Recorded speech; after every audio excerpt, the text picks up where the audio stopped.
Ladies and gentlemen, welcome aboard the Wright Flyer. I'm Randy Wright, and I'll be your captain on today's Solo Flight Special edition of our state-of-the-art radio program. Folks, this will be the final boarding call, so if you please, claim your seats, fasten your seatbelts, kick back, relax, and enjoy the show while I go ahead and delve into the pre-flight checklist, because there really is a lot of news and information to get to before I may fully indulge you with your in-flight entertainment. Well, folks, if you suffered through the Democrat debate last night, let me just tell you, it's pretty shocking. It was the first mono-e-mono debate versus Hillary Clinton and Whiteface Bernie Sanders. And let me just get to the nitty-gritty of it, because you can actually just outline everything that the debate was about. First and foremost, it was about who can give away the most free crap without explaining how that free crap is going to be paid for. Because anyone who has a modicum of sense or a brain cell activating within their cranium will know that there is no such thing as free. But that doesn't cross the minds of the Fabian socialists that control the Democrat Party. They are absolutely convinced that there is such a thing as a free lunch, a free ride, if you will. And that's exactly what the Democrat debate focused on. Everything that they talked about was free stuff, or attacking the capitalist system, the free market economy that we enjoy here in the United States. Now, as Jeremy and I, and even our first Air Marshal, Nelson Ward, have stated on past episodes of the Wright Flyer, socialism is absolutely incompatible with our natural law system. It goes against the grain of the foundational image that our founding fathers imagined when they first brought this country into being. You know, the fight between the Crown of England and the American colonists is very reminiscent of the type of fight we're seeing now. Our founding fathers loathed and despised the idea of the government having any centralized authority. After all, that's why the first attempt at a national government was a failure. Remember, with respect to the Articles of Confederation that were first drafted when the conflict was still going, the founding fathers wanted to ensure that the relationship between the 13 independent colonies would not overtake the power of the individual colonies. That was what led to the great debate between the Federalists and the Anti-Federalists, as can be seen in all of the collection of the Federalist Papers and Anti-Federalist Papers. This is just an integral part of American history and is part of the fiber of what it is to be an American citizen. When they discovered that it just wasn't strong enough, they reluctantly went in and created a new agreement between the several states and the burgeoning federal government. In other words, what they were looking for was to create a little bit of a centralized government, but one that would not superimpose its authority and sovereignty at the expense of the states. That is the delicate balance that we know as the tenets of federalism. However, the problem is that the Fabian socialists do not wish to adhere to such a system.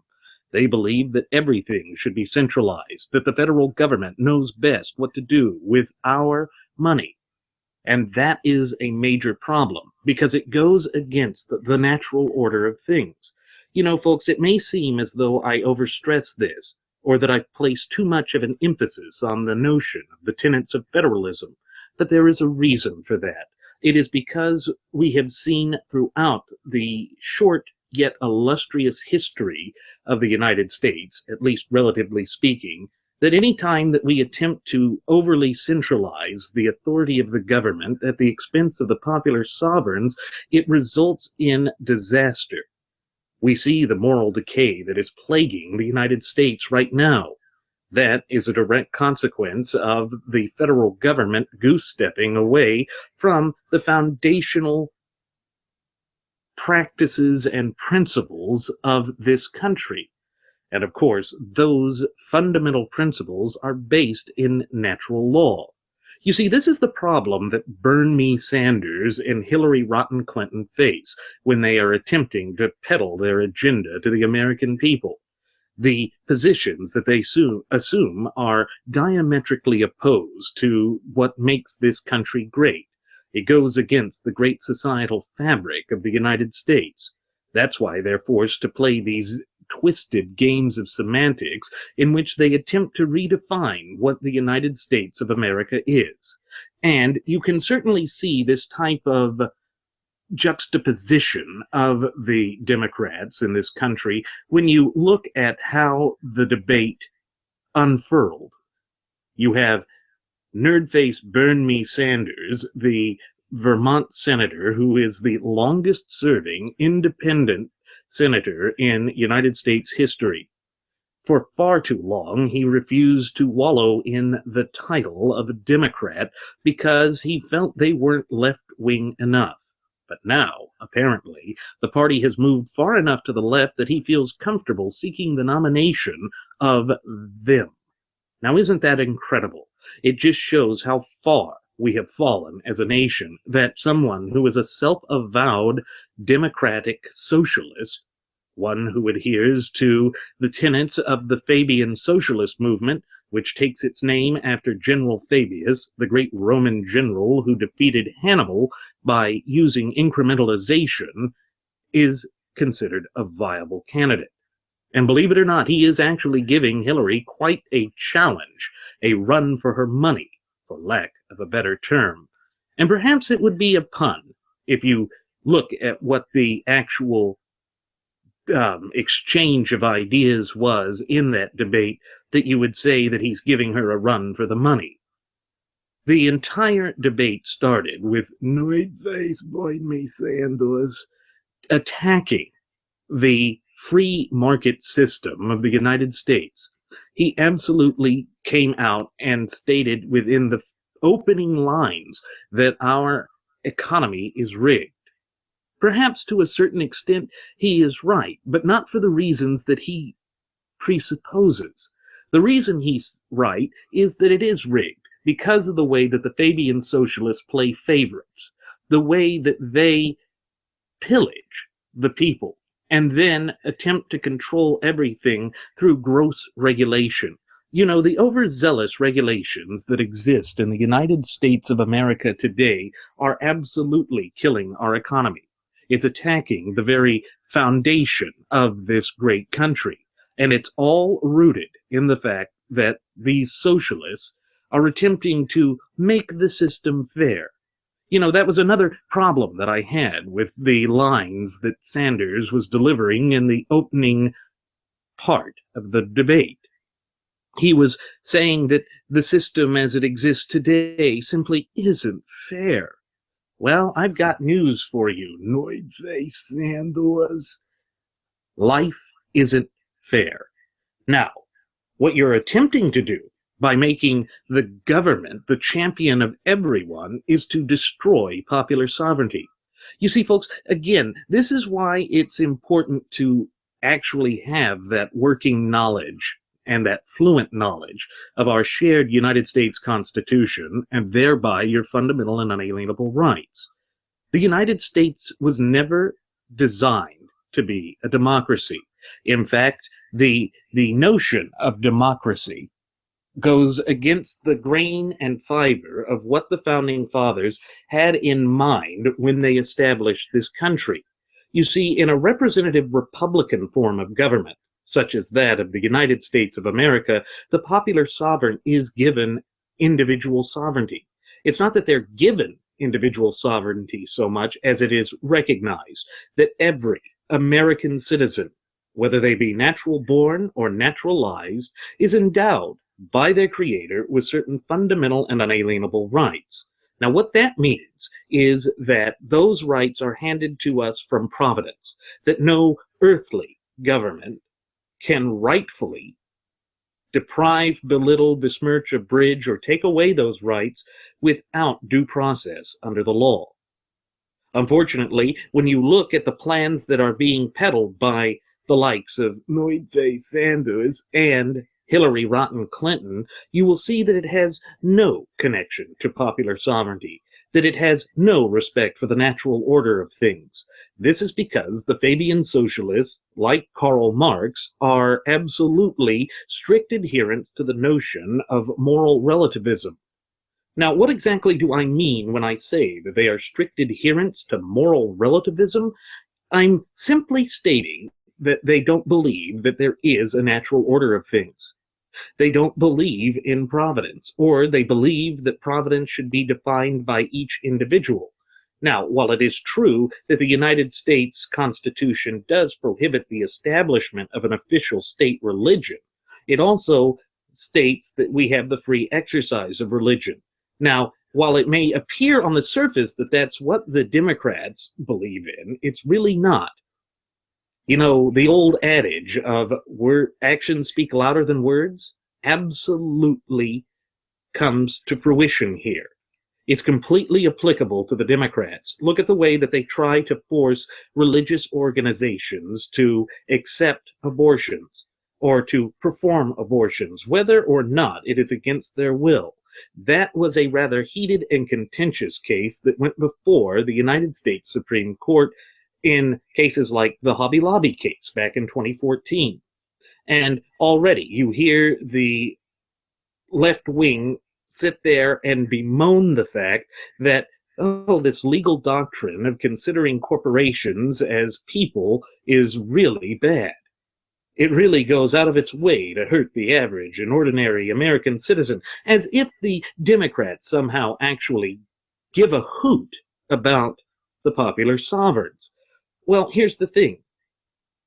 Corporations, granted, were not originally considered as people. But that meant that corporations could not have been sued directly.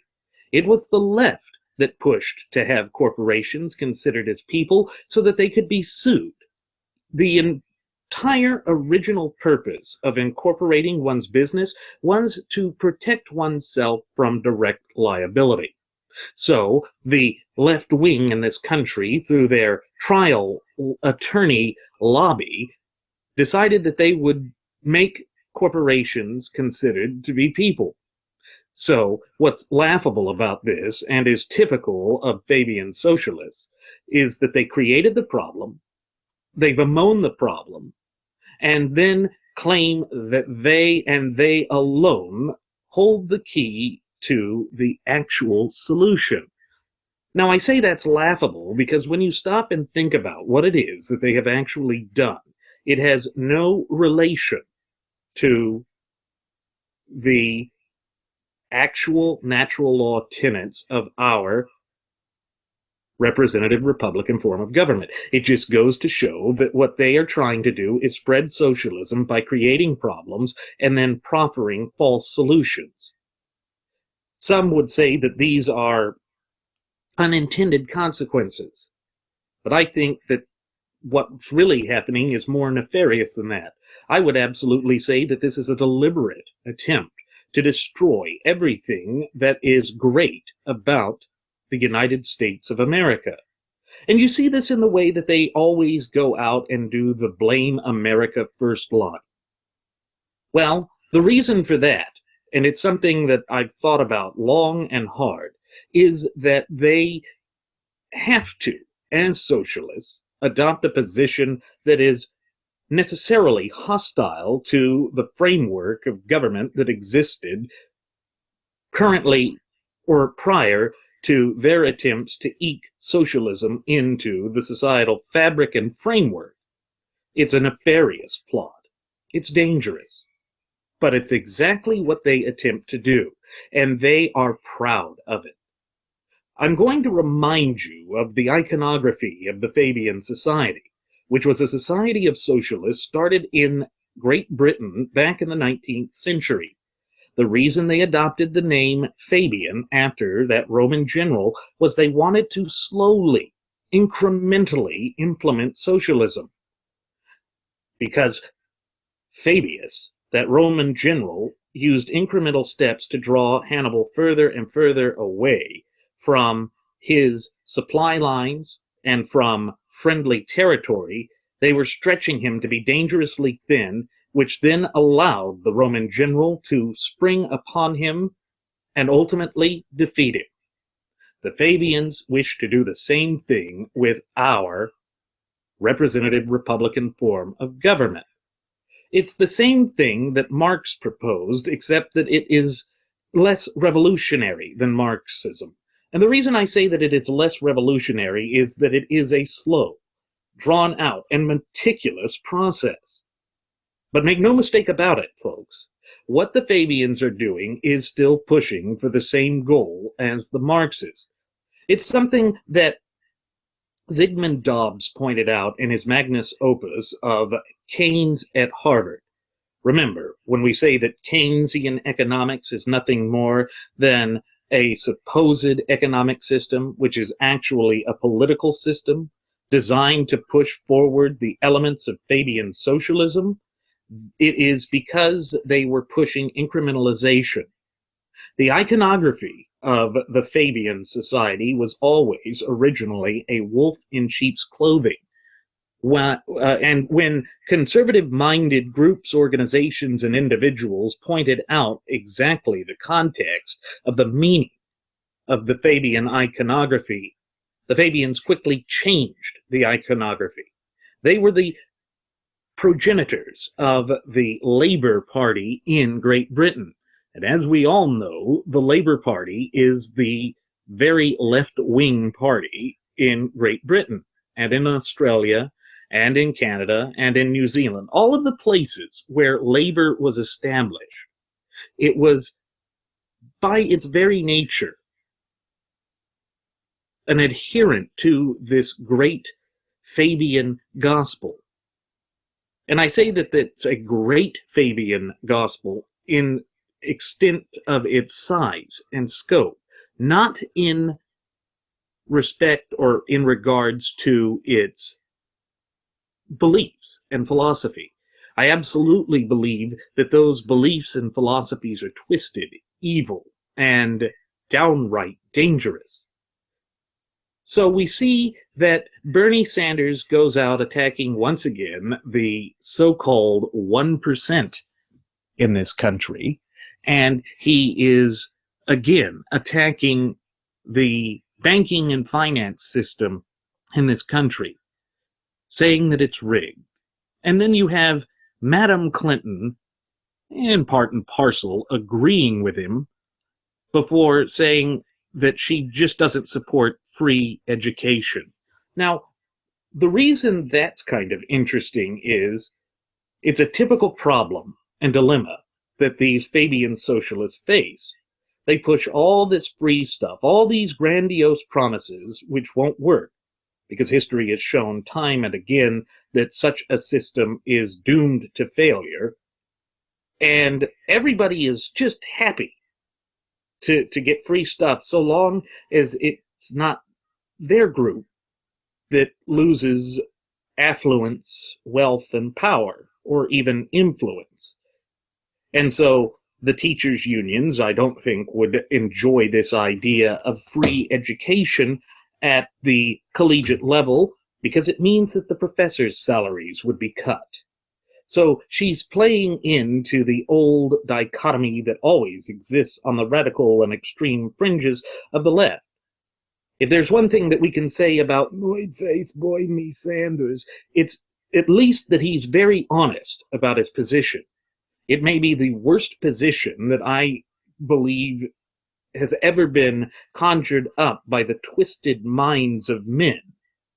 Nevertheless, he is a strict adherent to it and is clearly ideologically based with respect to it. And he is willing to do whatever is necessary to push forward his radical and twisted agenda. Hillary is more deceptive.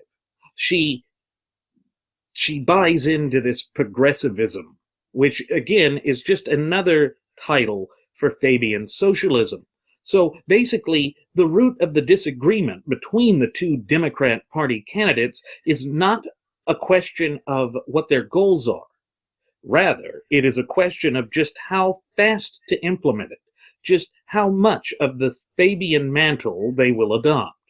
Sanders is of the belief that America has been damaged enough now that we could go full blown. And if you look at the younger generations, the millennials, of which unfortunately I am a part of, they are absolutely eating this up. Why? It's because they have been indoctrinated to believe this. It is ingrained within their education, going all the way back to primary education up through college and graduate level educations. I was fortunate. I had private education, so I was not indoctrinated to that extent, and I went out and studied on my own. I knew that there was something wrong with the message that they were peddling. And I owe that in no small part to the way that my parents raised me. My parents raised me to be an individual, to love the Constitution. And I get my yearning desire to study history from my late maternal grandfather. Now, granted, I didn't get to know him very well because he passed away when I was 2 years old. But he was a Harvard Law graduate, a JAG who served in World War II as the liaison between Congress and the Pentagon for funding for the Pacific Theater in World War II, and even helped draft the armistice between the United States of America and the Empire of Japan. And his love of history must have been handed down to me genetically. And he certainly served as a source of inspiration to me. It's why I went on to law school. It's why I studied the way that I did. And it's why I absolutely stood up to these Fabian socialists who were doing everything in their power to indoctrinate the youth. So that's why when you look at the way that the education system and all of academia is structured in the United States of America today, you will find these wide-eyed, snot-nosed brats looking up to let's face it, folks, a true lunatic like Bernie Sanders. I absolutely believe Sanders is insane, insomuch as I believe that the philosophies that he adheres to and the polity that he is attempting to force upon the American people is wicked, twisted, sociopathic in its nature. Nevertheless, he will not back down, folks. And the reason he will not back down is he is an ardent believer in it. He is an ardent follower of the Fabian model. And that makes him dangerous. But not quite as dangerous as Hillary Clinton. Because Hillary Clinton is attempting to couch her beliefs in progressivism. And I had to love the circular definition that she gave of progressivism. A progressive is one who promotes progress. Now, folks, if that sounds vague or abstract and, illogical, it's because it is. Once again, pointing back to the great writings of Zygmunt Dobbs, he said that the Fabian socialist types, and keep in mind, he was writing this back in the 1950s, absolutely try to speak in gobbledygook, all of this vague and abstract phraseology and terminology, so as to hide or couch their agenda from the others. And going back to the iconography of the Fabian socialists, this wolf in sheep's clothing, they like to infiltrate high society. They, unlike their true Marxist comrades, they believe in acting within the rules of higher society to then inject socialism like a virus. You see just how deadly that is. That is such a dangerous mindset. And it goes against everything that our founding fathers absolutely believed in and adhered to. And that's by design. And the reason I say that's by design is because they are absolutely, purposefully pushing to destroy the Constitution. All you have to do with respect to the radical extreme fringes of the left is look at history. History is perhaps the greatest teacher that we have in learning about how to spot the warning signs and the true devious nature of these nefarious elements within American polity. Look at the Cultural Revolution in Maoist China. Remember, Mao Zedong was the communist who rose to power in the aftermath of World War II. The Red Chinese were able to push out the Kuomintang in 1948 after a bitter civil war. And then he implemented something known as the Cultural Revolution. Now, doesn't that sound just peachy keen or good? Well, again, the left always plays this twisted game of semantics to hide the true, barbaric extent of their treachery. The Cultural Revolution was designed to erase Chinese history, going back thousands of years, in order to replace it with communist revisionism. Now, why? Why would they do that? It's because their positions are completely incongruous with true history. This is why you see the poisonous doctrine of political correctness rearing its ugly head within the United States.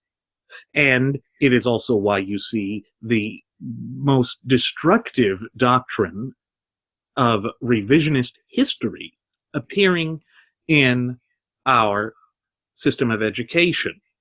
Now, if you want to find an even more nefarious aspect of the Fabian socialists, have you noticed all of the emphasis that is being placed on science, technology, engineering, and mathematics degrees, the so-called STEM degrees?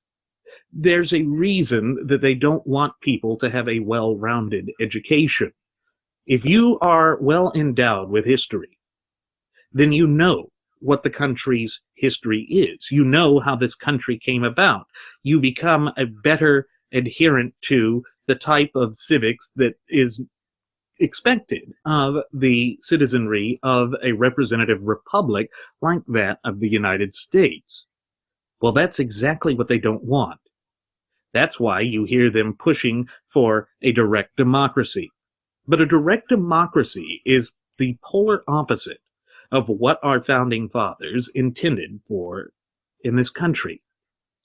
Because when you stop and think about it, a direct democracy only recognizes the sovereignty and the rights of the collective majority, whereas a representative republic like that of the United States of America understands that absolute sovereignty rests in the hands of the popular sovereigns.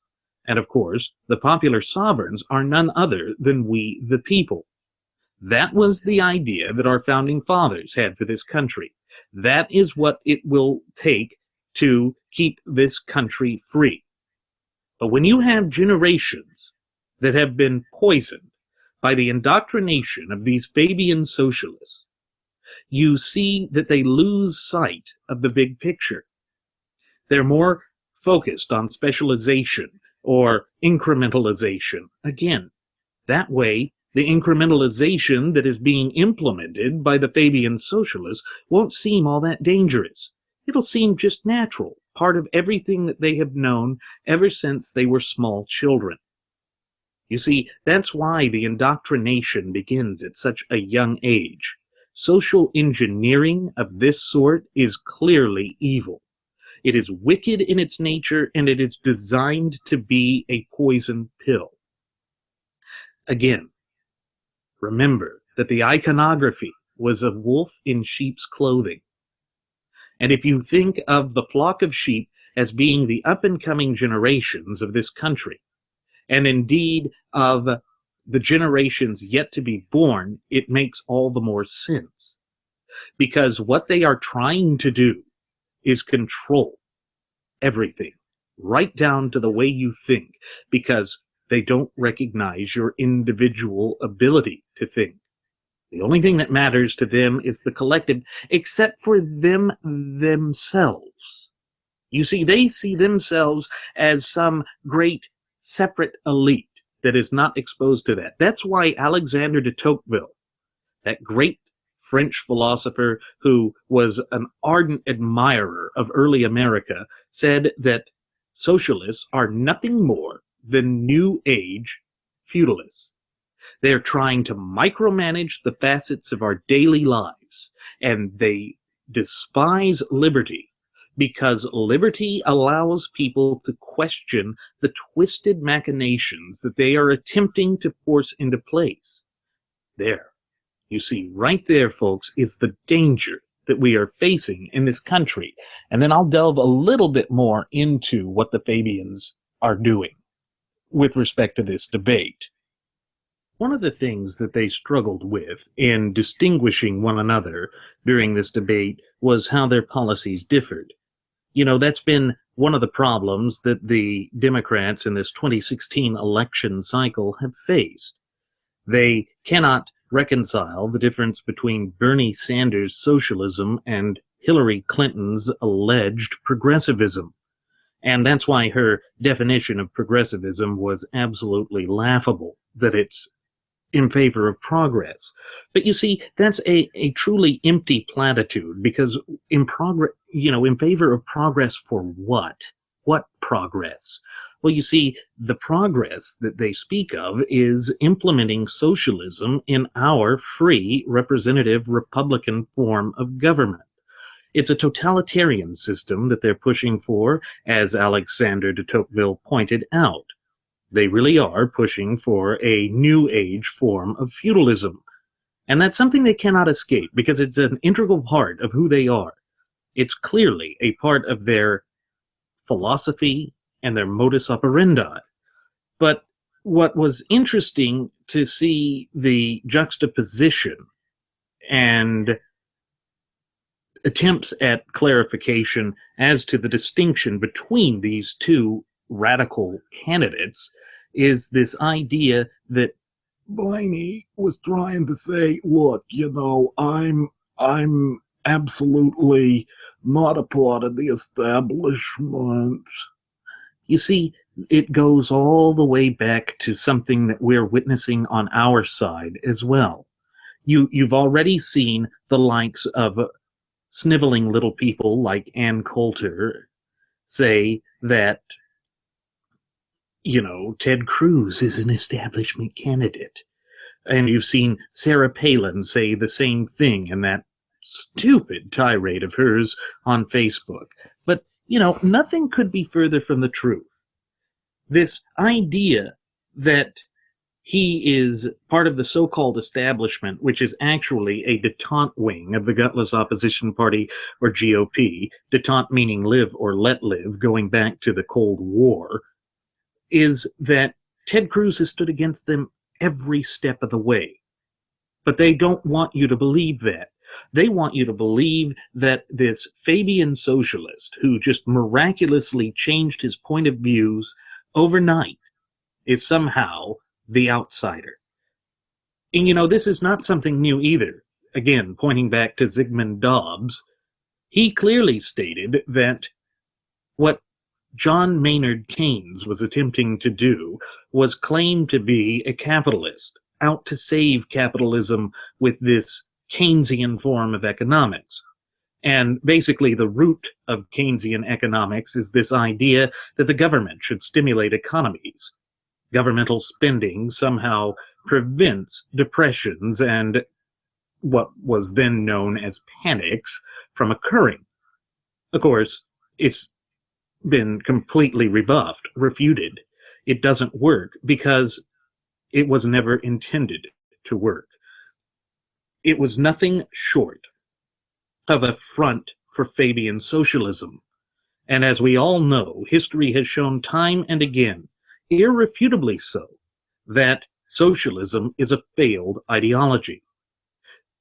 And it goes to this whole idea that there are two classes to be pit against one another. And when you pit them against one another, you get this idea that they are diametrically opposed. And to take from one to give to the other. The problem is that it disregards human nature.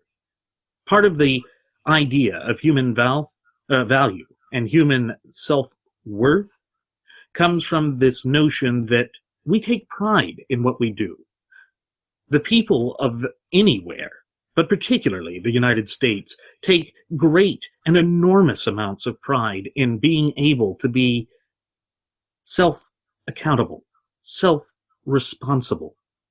You know, it rests at the very heart of the identity of this country, which again explains why this Barack Hussein Obama regime has gone out of its way to sow the seeds of balkanization, thereby attempting to tear apart the societal fabric of the United States, again, falling in line with this notion of Fabian socialism. And you can see the type of infighting that was going on within the Democrat Party during this debate when Rachel Maddow and the other guy, I'll think of his name here in a minute. No, Chuck Todd, Chuck Todd, that's right. When they go forth and press Night-Face Bernie Sanders to claim as to whether or not Barack Hussein Obama is a progressive, he begrudgingly said yes. Again, he pointed to the various disagreements that he had with Obama, but he considers the destruction of our healthcare system, this push for more centralized control, as good progress. Of course, does that coincide with anything that our founding fathers had in mind when they created this country?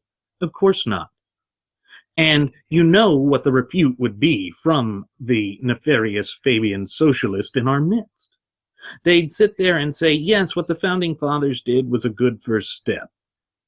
But it's been 200 plus years now, and the Constitution, despite being the longest contiguous governmental document in all of world history, is antiquated. It's a quaint little thing of the past that has no application to the fast-paced modern world and the type of equality that we envision today. Again, folks, they play the game of semantics with the term equality. They change the very meaning of it to be equal at all levels. But in an Orwellian twist, like that famous little phrase, perhaps infamous phrase, out of Animal Farm, all animals are created equally, but some animals are more equal than others. Stop and think about that, folks. Does that not coincide exactly with what the Democrat Party is trying to push for today? Bernie Sanders is saying that we need equal education, free education. But what he doesn't say is that that will further devalue an already worthless degree. And I say that because it goes back to this whole idea of supply and demand. If you have a full supply of the most educated people on the earth, all of a sudden the impetus or the value that is given to that education drops significantly because there's just too many of them. All of a sudden they are not in demand. They are not a commodity. They are not required by business, and the business can have the pick of the litter and can then demand what they would pay. And even if there is this artificial, heightened minimum wage, it's just not going to work with the way that businesses are. Businesses, by their very nature, have to keep their survival in mind, particularly with respect to small businesses which simply lack the resources to thrive in this type of system that is diametrically opposed to them. And make no mistake about it, what Clinton and Sanders were pushing is absolutely diametrically opposed to a free market system.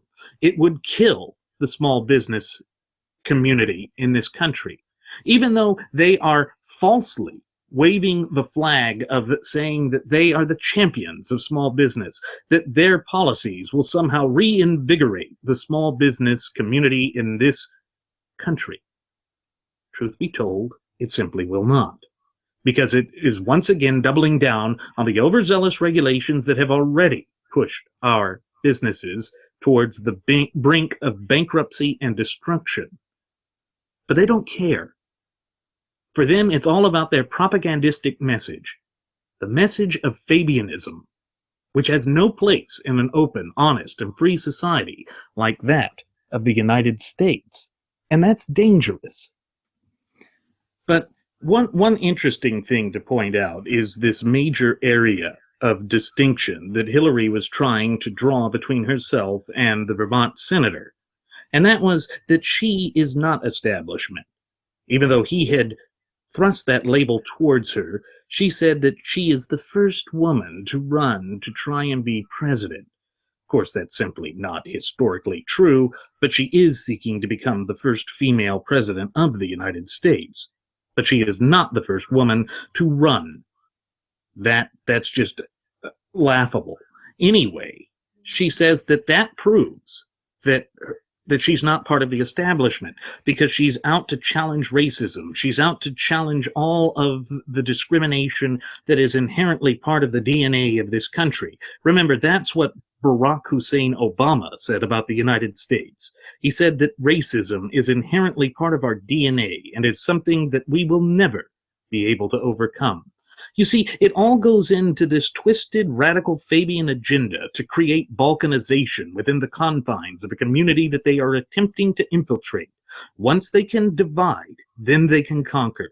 That is the root of what these people are pushing for. Mark my words, folks, what they are attempting to do is ultimately destroy the United States of America. Think back to those dark and twisted words of President Obama back on the campaign trail in 2008. Remember, he said, "We are but 5 minutes away from fundamentally transforming the United States." Fundamentally transforming it how? Well, the answer comes to pushing towards more and more socialism, to deprive the popular sovereigns of increasing amounts of their popular sovereignty. That is the twisted, dark reality. And of course, you're not going to hear this type of analysis from the graduates of Pavlov's School of Journalism for the salivating mainstream media. They are dyed-in-the-wool Fabian socialists that absolutely support this twisted ideology. So basically, what Madam Hillary was doing there was trying to create more of this division based on the identity politics that we have grown so accustomed to under this Barack Hussein Obama regime. And she was trying to claim basically that Bernie Sanders was not pushing for that. But the whole thing is that Bernie Sanders has bought into all of this divisive type of pandering by the Democrats as well. It's just that he's even willing to take it further, that he's willing to push for absolute socialism, and he's not afraid to label himself as such. So this point of contention about definitions just shows how devoted the Democrats are to this twisted game of semantics. And that goes back to our first episode, which aired on September 11th of 2015.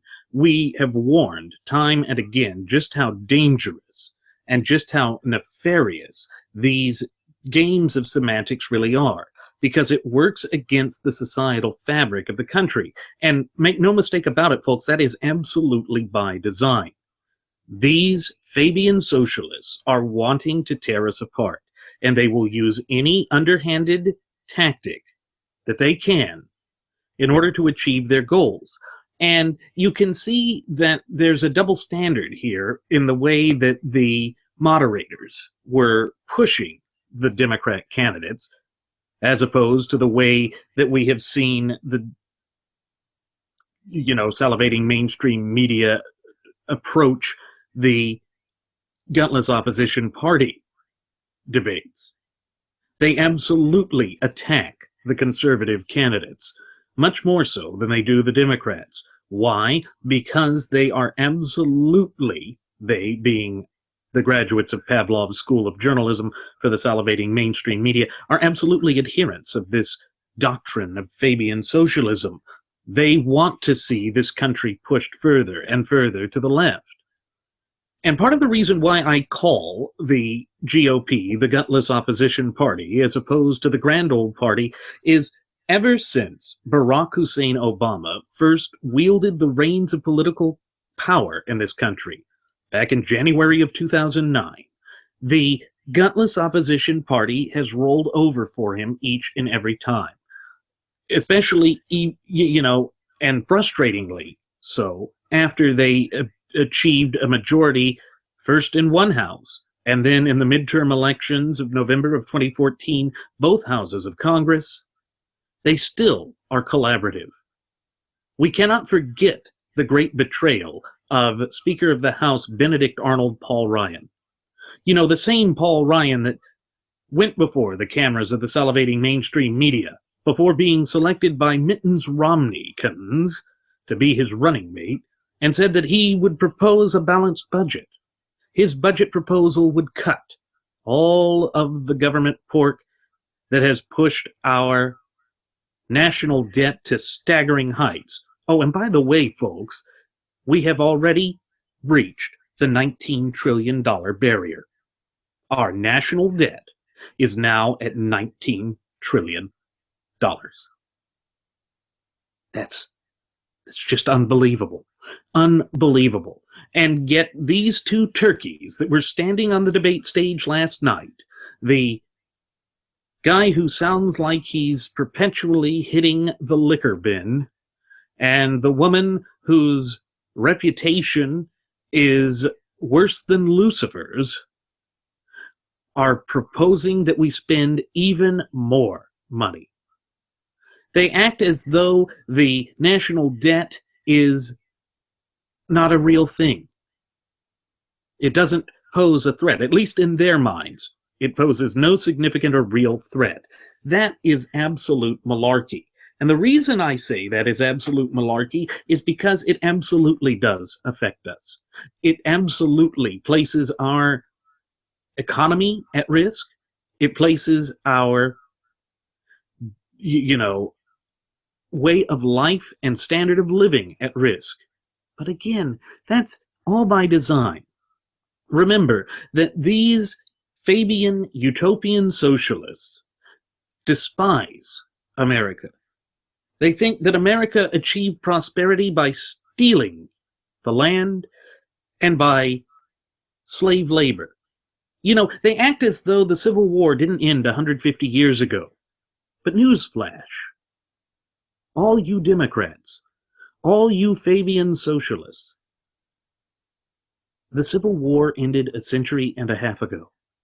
There is no child, grandchild, great-grandchild of a slave alive today. Just as there is no, whose parents were slaves. There is no one in living memory that has any direct connection to the slavery of America. But there is a type of slavery that still exists. The type of slavery that is wholeheartedly embraced by the Democratic plantation. That is this eternal bondage to government.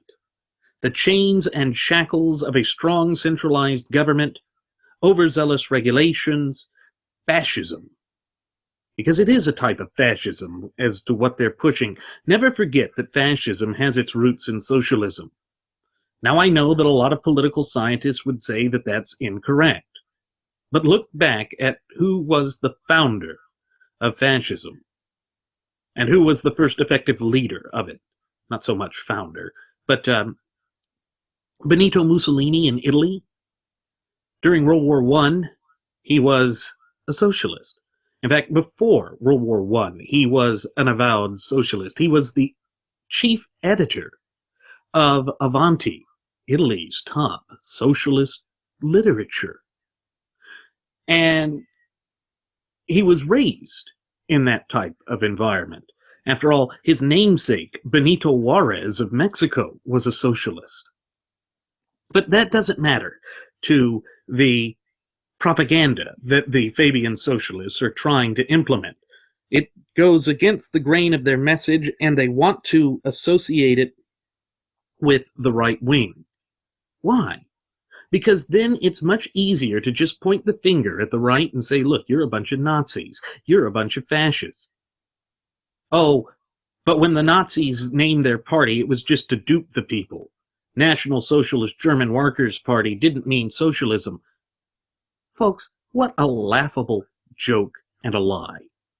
You know, the Holocaust, it was a redistributive program. That's right, it was a wealth transfer. They were seen as the rich bankers. Now, all of a sudden, that starts to sound familiar, doesn't it? With these attacks on Wall Street, these attacks on our finance and our industry and corporations. Why, the Jewish community in Europe, due to a Catholic belief for a while that only God could tax money and that interest was a form of usury, but since they needed to collect the kind of money and the loans that were necessary to go on their campaigns of conquest, going all the way back to the medieval period, it was okay for the infidel, the Jew, to be moneylenders. And so that is what they were relegated to, because they were closed off from other, lines of professions. And that was the dark and twisted reality of the anti-Semitism that was just in the heart of what formed Hitler's twisted ideology, because he was exposed to it when he was that drifter in Vienna, as a failed artist, when he couldn't get into the Viennese Academy of Art, despite his 3 attempts to do so. And it just was seen as, look, these people are very wealthy, because yes, they grew wealthy, being the only ones that could do money lending and transferring and banking. So all of the sudden, Hitler was saying it's unfair that they have all of this wealth. If we kill them off, we can give their shops to decent Germans who fit our politically correct mold. You see, there's another part they don't like to talk about. The undesirables were politically incorrect. They were social inferiors. And then we could also take their personal property, sell it, and use it for whatever twisted goal we have in mind. And they even went so far as to redistribute the gold fillings in their teeth. That is socialism. That is the true nature of socialism. That is what the historical revisionists don't want you to see, don't want you to know about, don't want you to comprehend or contemplate. Why? Because it goes against the grain of their propaganda. And it's so nefarious what they're doing. And it demonstrates why history is such an important teacher. When I look at the stage with Bernie Sanders and Hillary Clinton arguing over free capital and free, finance, not free as in everybody gets something for nothing, because that's a fallacy and a fantasy, but this idea of something that can operate without the encroachment or inhibiting hand of government falling down in a heavy-handed and tyrannical fashion as some sort of bad thing, as unfair, it sent shivers down my spine. And the reason it sent shivers down my spine is this is the same type of rhetoric that we heard uttered in Germany by the National Socialist German Workers' Party, colloquially known as the Nazis, the same line of rhetoric that is pushed by socialistic types everywhere. If you look at the way that the USSR went about redistribution, it was absolutely through duress and force, through intimidation, through these heavy-handed, oppressive, tyrannical, and despotic processes. And that's what the Democrat Party in the United States has become. They want to use the heavy hand of force. They want the government to be the end-all, be-all in decision-making, to control the daily facets of our lives from cradle to grave. And I want no part of that. And I have a feeling that the vast majority of the American citizens want no part of that either. Because if you look at the way the people are feeling with respect to the direction of the country, And the way that it's been going under these 8 years of despotism under the Barack Hussein Obama regime, you see that they are fed up with it. Even within the ranks of the Democrats, this so-called war against the establishment that Bernie is tapping into is this unbridled anger, this unbridled passion of the American people being sick and tired of politics as usual and the status quo. It's just that the Democrats, those who adhere and worship at the mantle of the state, pure status, using the Fabian model, as codified by Saul Alinsky in his book Rules for Radicals, they see the problems not in the failures of their ideology in the past, but in a free society. So they go and they try to change the meaning of free. They try and change the meaning of fairness. They try and twist it to fit their agenda. Think about it, folks. Liberal. What does a classical liberal mean? And you notice I have to even add the term classical before it. In the time of our founding fathers, a liberal was someone who believed in popular sovereignty and natural law tenets based upon the tenets handed down from God on high. That a government is a necessary evil and therefore should be, but in its most limited fashion. And that everything of matter and everything of value rests within the hands and upon the shoulders of the popular sovereign.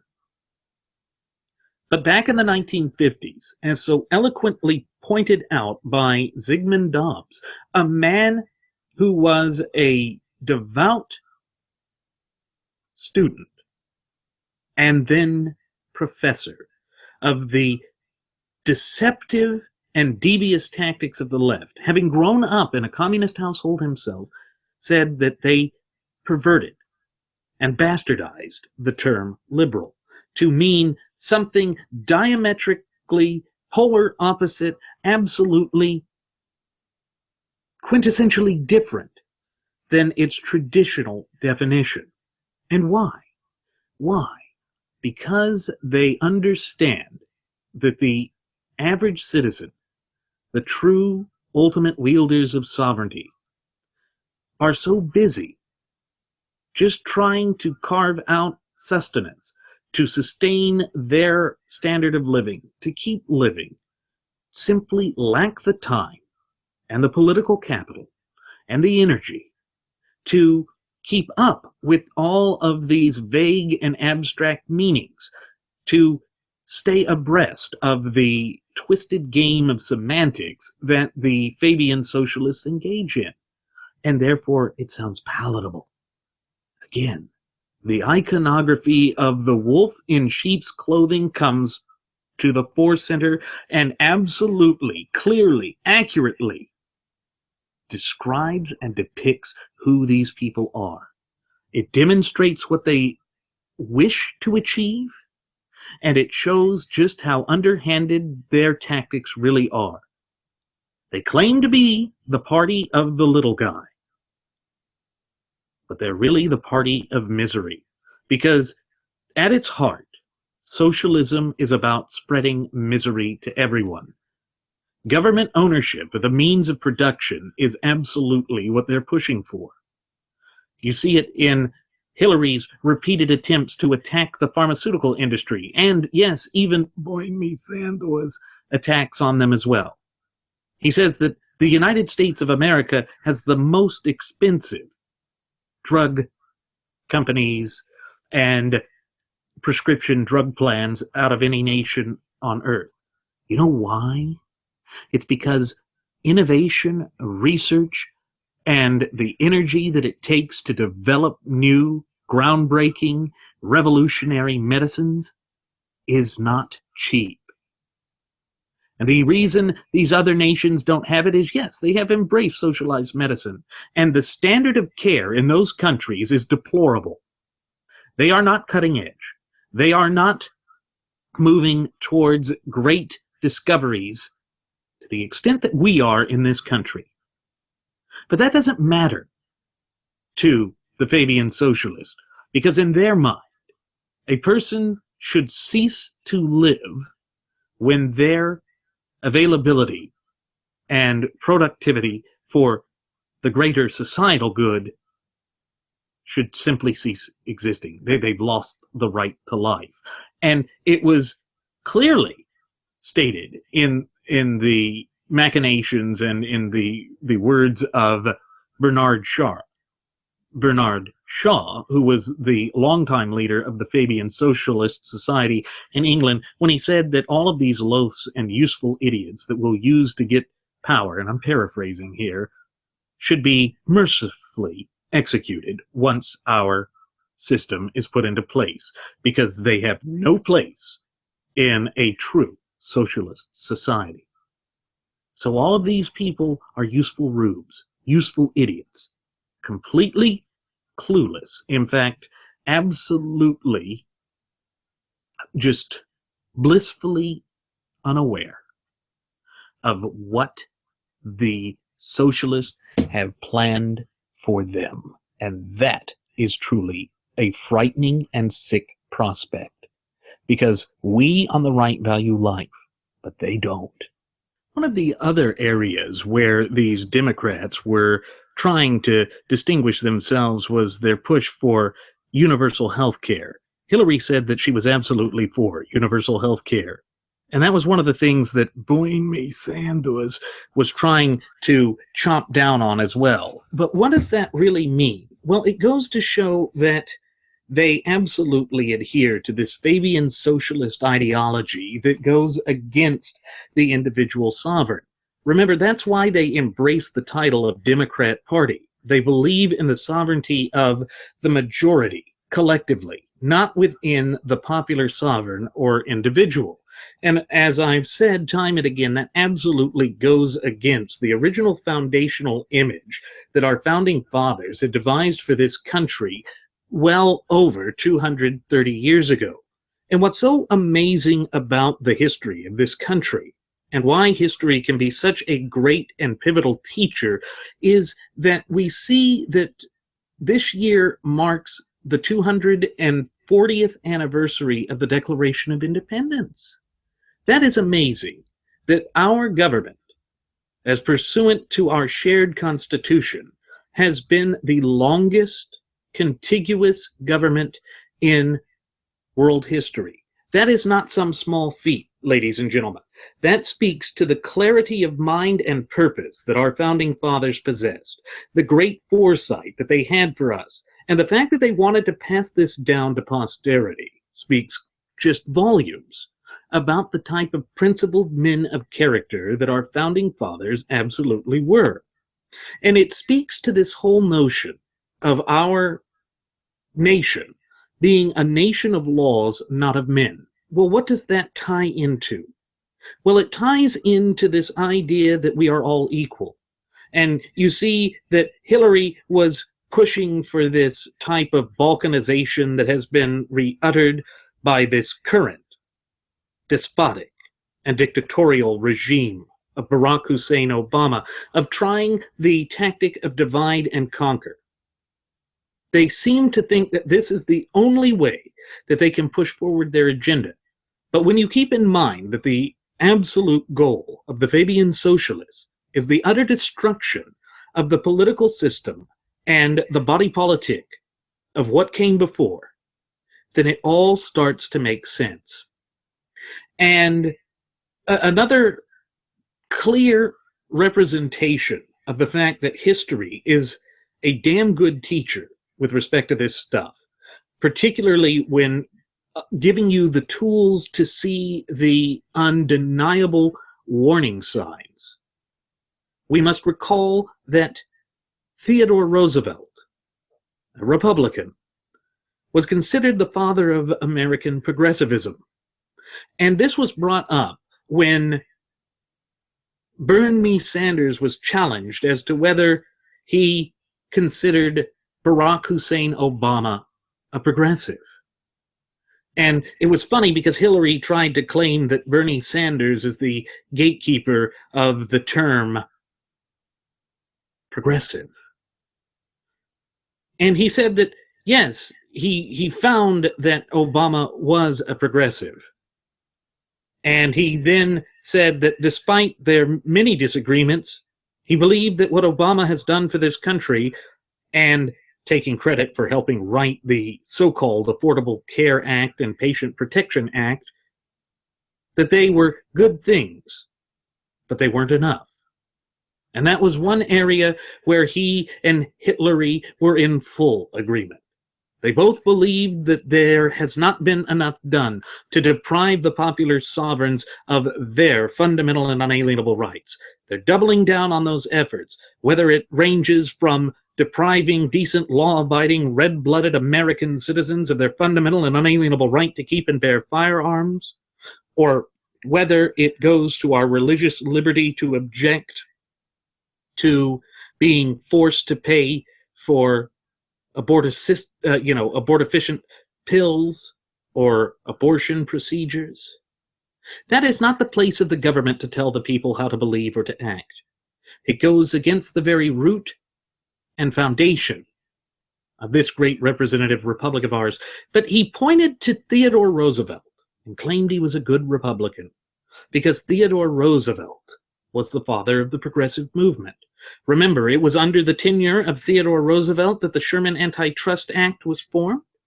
It was under the tenure of Theodore Roosevelt that we see the development of the type of land management crisis that is currently plaguing our westernmost states, where a vast majority of the lands are publicly held. You know, before the tenure of Theodore Roosevelt, it was not viewed as the government having the same type of property rights as an individual. And as I've said on a past episode of the Wright Flyer, one of my past solo flights, I came out and pointed to the argument being put forth about whether a property owner could prevent a drone from hovering over their property, because it raises the legal question of who owns the air. When you go back to the original intent of our founding fathers, they followed what was known as the ad coelum doctrine, which is translated from Latin to mean whoever owns the land shall own it from the heights of heaven down into the bowels of hell. That's gone now, unless you're the federal government and the Federal Bureau of Land Manipulation and Malarkey. And the fight that we see occurring in Oregon, or that was occurring in Oregon, was a direct result of a progressive implementing these powers to deprive and strip the popular sovereign, the ultimate wielders of sovereignty, we the people, of our fundamental and unalienable right to own property. Now, what fundamental and unalienable right is that? Well, they have construed it to me and basically defined it as the pursuit of happiness, meaning property.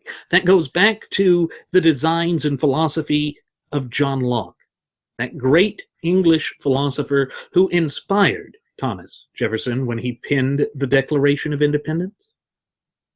And it goes back to the natural law tenets that underpin our country. But when we ignore those tenets and that history, we open ourselves up for the type of moral decay and depravity that we see plaguing our country as I speak into this microphone right here, right now. And you see that those Fabian socialists who embrace something that is diametrically opposed to the supreme law of the land, which, pursuant to Article 6, Clause 2, can be said with no question, is our shared United States Constitution, praising the progressives of the past, it's just shocking. But it's understandable. And you see, by looking at it through the historical framework and applying a constitutional lens all of a sudden, everything that occurred begins to make sense. It's no longer an isolated thing that seems to be an outlier. No, this is a concerted effort to destroy what exists in the United States today. This is a concerted effort to redefine sovereignty in America.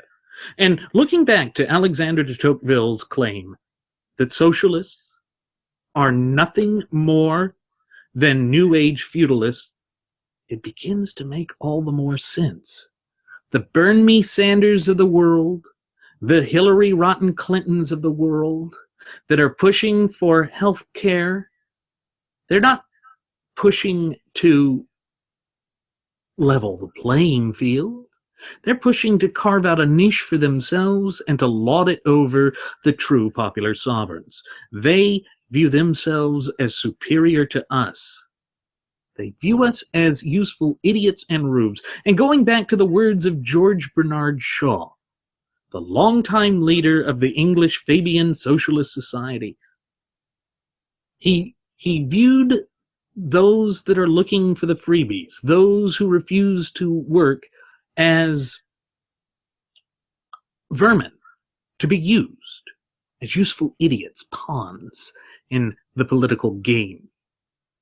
And then once they have achieved their goals, they being the Fabian Socialists, they will humanely, yes, humanely execute those whom they consider undesirable. All of a sudden you see that the Nazis' final solution, all of these twisted pogroms that took place in the Soviet Union, they all tie in to that inescapable fact that the adherents of left-wing policies, Fabian socialism, all flavors of socialism, at their heart, do not value individual human nature.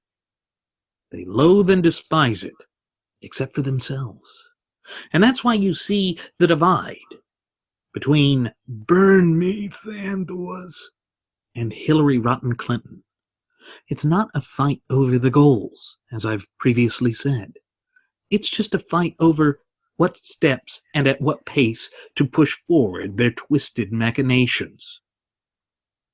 You know, the trap has been set. And if we, the popular sovereigns, do not wake up and realize that our Constitution, our existence as a nation, our very way of life is under threat, and embrace the philosophy and ideology of détente, live and let live, they will kill us. They will kill us. And that's all part of their design. And that is the problem that I have with somebody like Donaldus Caesar Trumpus. You know, here is a man that is vying for the candidacy of the GOP. He's consistently inconsistent. His supposed principles have shifted. And I think it's all for the purpose of political aggrandizement, political expediency. He thinks we're rubes. He thinks that he can walk all over us. And, you know, when he sits there and proclaims to be unwavering, this is why I reach out to Trump's supporters. Please, though I cannot tell you how to vote, for I do not have the right nor the place to do so, I beg of you, look at this with reason. Put aside your anger for a moment and look at it through the constitutional lens, because that is the only litmus test that applies. And see whether his past positions coincide with what matters today and with what he's saying today. Because when you actually analyze the fact that he is using some of the same code language of repeal and replace, you know, on the surface, it sounds great. It sounds marvelous. Except we don't know what he will replace it with. Just like we didn't know what Obama meant by hope and change unless you read between the lines as Zygmunt Dobbs told us to and warned us to do over 60 years ago. Then you go back and you look at his past statements, and he said he was very, very, very liberal on health care. Said that we had to take care of everybody. And now what exactly does that mean? Well, it meant universal health care. That's socialized medicine, folks. That is absolutely socialized medicine. The same thing that Bernie Sanders and Hillary Clinton are pushing for on that stage. I understand your anger. I'm angry that the government is not listening either. But put yourself in the other shoe. You say that he is unwavering. You say that he won't back down. Well, let's say, for argument's sake, that he wins the nomination and somehow wins the presidency. And then he decides to revert back to the views that he held before he ran for office. And let's say it's a business decision, because he thinks he can earn more. And he pushes universal health care. And you rise up against it and say, no, Mr. President, that's not what you said. He's going to sit there and say, no, but it's up for negotiation, and I negotiated a good deal, and everybody loves my deal. Well, no, we don't. Well, there's something wrong with you because you disagree with me. I'm not going to waver. Folks, this is why we say that our fundamental and unalienable rights are not up for negotiation. It's why I say that you cannot run the United States as a business. Sure, there's certain facets and aspects of running a country that is businesslike, but when it comes to the rights of the sovereigns, when it comes to the free exercise of the people, it absolutely cannot be up for negotiation. Because if you view it that way, then you view our rights as up for negotiation. Our rights are non-negotiable. You know, that's why you cannot, as an individual, under the law, waive your right to life. Funny, isn't it? When you apply this framework to it, when you look at it from the way that the Constitution is designed, all of a sudden you need to step back and ask yourself, wait, does this man represent what I really believe in? Would his values be truly coinciding with the natural law principles that underpin our Constitution? The answer is no. He has consistently, in the past, before he became consistently inconsistent, sided with the Democrats, more so than with liberty-loving Americans. I don't say that to besmirch you for following him. I can see some of the appeal. But I know deep down, you're better than that. You are more powerful than you are giving yourself credit for. Open your eyes to it. See what the wicked people who are opposed to our Constitution do, and see if he is willing to negotiate with them. Because if he's willing to negotiate with them, that means he's willing to negotiate your rights. And folks, he doesn't have the right to do that. Just as I don't have the right to do that. Just as you don't have the right to do that.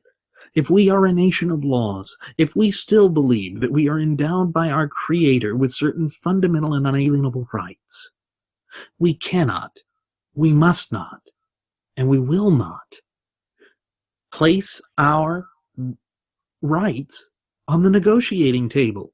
Just as we wouldn't put our nation up for sale, just as we would be angry at anyone who would attempt to say that the United States of America and her people are up for sale, we cannot allow someone to negotiate away our rights.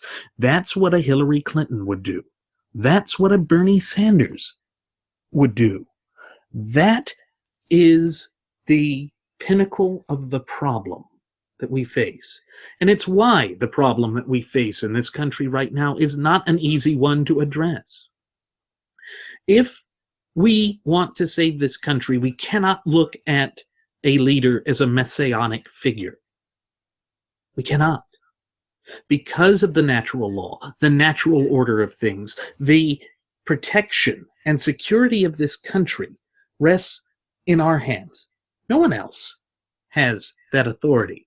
The leader can help put the country back onto the path that removes the chains and shackles of tyrannical, despotic, and oppressive government, thereby freeing the popular sovereigns to take the steps that are necessary to save this country. But it cannot be done by a singular individual.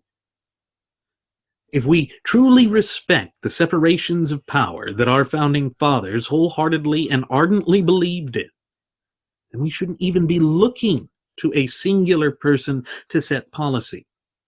Because tyranny, even if lauded with good intentions, is still tyranny. That old adage of the road to hell is paved in good intentions comes directly to mind. And you can see that the nefarious elements of the Fabian socialists have degraded this country to such an extent that the forces of darkness, which are very real, are threatening to strangle and throttle the life out of the country and its people. That is what Barack Hussein Obama meant when he said that we are 5 minutes away from fundamentally transforming this country, back when he was first vying for the office of president in 2008. Folks, let's learn from the past. Let's look to the only law that matters above all others. Because as per Article 6, Clause 2, that law, the supreme law, is none other than our shared Constitution. And never forget the fact that that Constitution belongs to us. It doesn't belong to the candidates, other than as their role as citizen. It doesn't belong to the government. It damn sure doesn't belong to Barack Hussein Obama and his imperial regime. It belongs to the popular sovereigns. And isn't it empowering to know that we hold the key to saving this country, and that the way we save this country and revitalize what made this country great is to embrace the Constitution, that is the path to saving everything we hold near and dear? God, it's a breath of fresh air to be able to say, look, I can look in the mirror and say, I'm a popular sovereign. Through my choices, through my willingness to foster and expand a fluent and working knowledge and understanding of the Constitution, and thereby my fundamental and unalienable rights, has one of the most powerful tools at my disposal. The ability to stand up to my government and say, no. No, my country is not up for sale. No, my rights are not up for negotiation. No, I will not bow down to socialized medicine, which is ultimately designed to weed out those whom the government determines are non-productive members of society. Is it any wonder, then, that the first wave of progressives, dating back to Theodore Roosevelt, supported eugenics? No, because when you step back and remember that through all of this fluff and meaningless drivel of diatribe that spews forth from their mouth, ultimately they do not respect the sovereignty of the individual, the value of the individual human spirit, it makes all the more sense that every force that has ever stood against the United States of America has been a force of collectivization. And the last thing that we need to allow to spring forth within this great representative republic of ours is a spirit, an ideology of collectivism, because that will, without question, without hesitation, lead us to the path of ruination. When the stakes are as high as they are, as I speak into this microphone to you right here, right now, it means that we can either embrace the failed policies of the past, particularly of these past 8 years under the staggering iron fist of the Barack Hussein Obama regime, by throwing our lot in with a man who is now consistently inconsistent and who just throws out platitudes without fully explaining how he would follow the Constitution.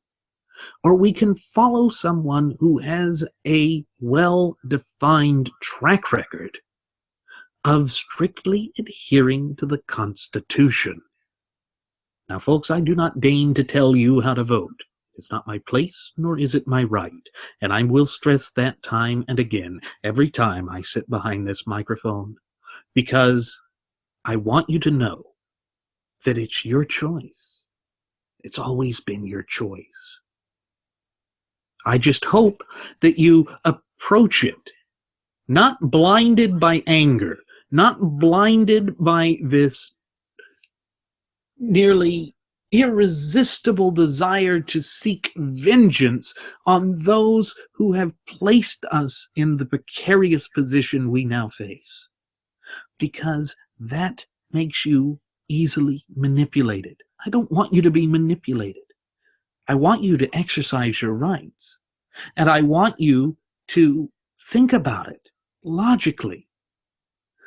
Because when you look at the other side, when you look at the Bernie Sanders and the Hillary Clintons, they don't act out of logic or reason. At least they don't espouse logic and reason, because the logic and reason behind socialism is the complete antithesis of freedom and liberty. Universal health care is not about health care. It's about control. It's about defining who has value and who doesn't. And when you negotiate on that which is non-negotiable, you open yourself up for further deprivations of liberty, the likes of which have been previously unimaginable. Why would we do that in this great country of ours? Why would we expose ourselves to that sort of twisted machination which goes against everything that our founding fathers fought so hard to establish? And when you recall that our government, that our nation is absolutely based on natural law principles that are timeless, then you realize that it doesn't matter how old the Constitution is, nor does it matter how long it's been in place. It's just as applicable today as it was 200 years ago, and God willing, as it will be 200 years from now. But in order to protect our fundamental and unalienable rights, we must accept the most difficult duty and obligation of them all: to proactively maintain and safeguard our liberties, to fight tooth and nail against anyone who would even remotely give off the presence that they are of the mindset of stripping us of our fundamental and unalienable rights without due process under the law. That we would value life, liberty, and the pursuit of happiness, because that is the cornerstone of our country. The Constitution is the cornerstone of everything.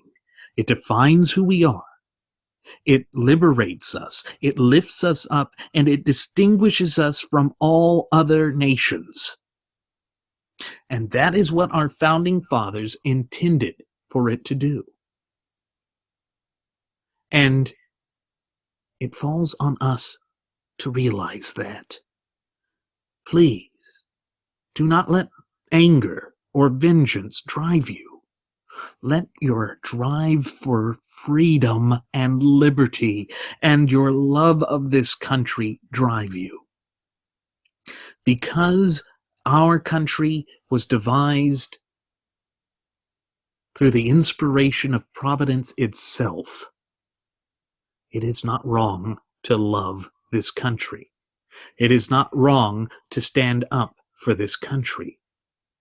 And it certainly is not wrong to be unwavering in our faith that this country is created for God's purpose. That is the inescapable truth.